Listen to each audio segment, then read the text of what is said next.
guys, tapos na kami dito sa maggala dito sa San Francisco. So we're moving na sa sa Los Angeles. LA naman tayo ngayon. So 6 hours drive from here, San Francisco, then going now to Los Angeles.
So mga ka-wonders, ano tayo ngayon, nag-stop tayo dito sa may San Francisco.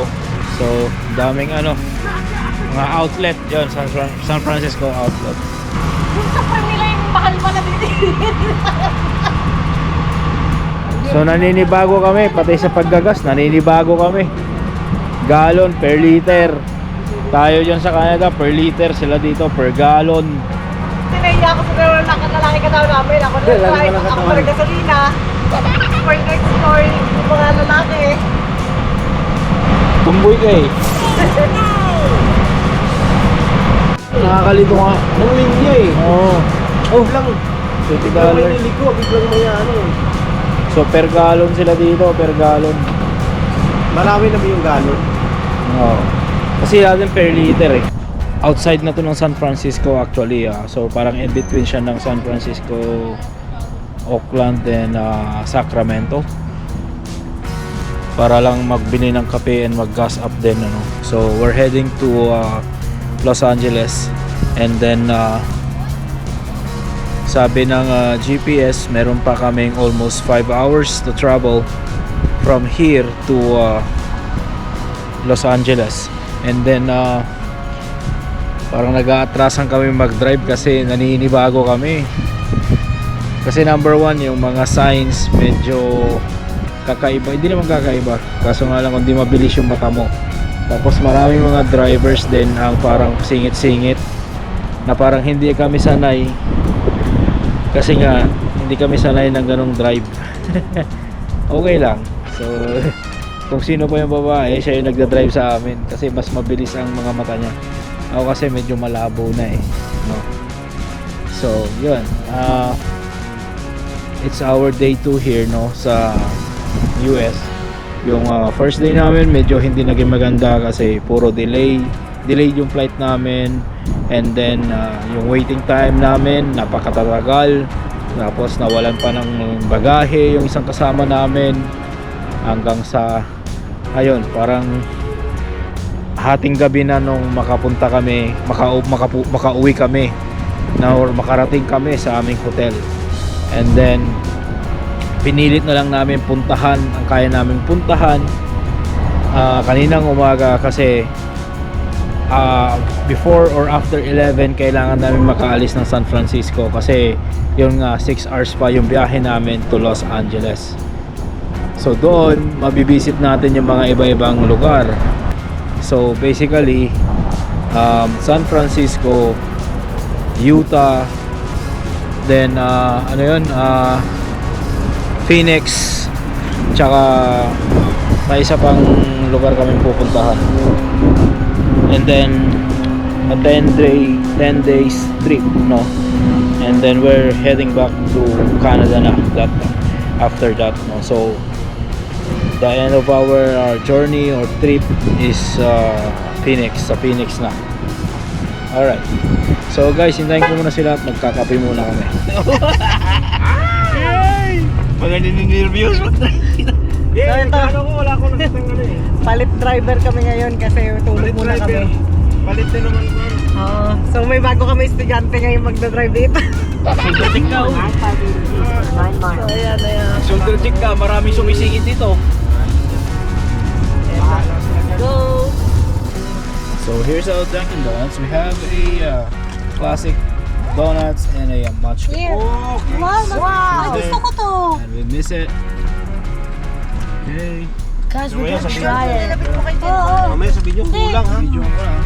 Guys, we're gonna try those yummy donuts. How's your Dunkin', Eman? Is it too sweet? No. Hindi. Just enough? Hindi siya matamis magkano.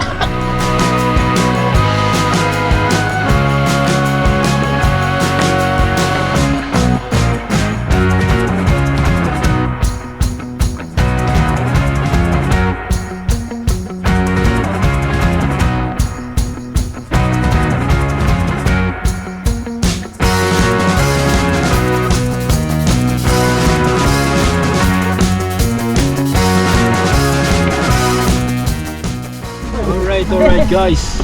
So, what's up everyone? Dito tayo ngayon sa may ano to pre? Bernard ano? Dito tayo sa ano, Kettleman.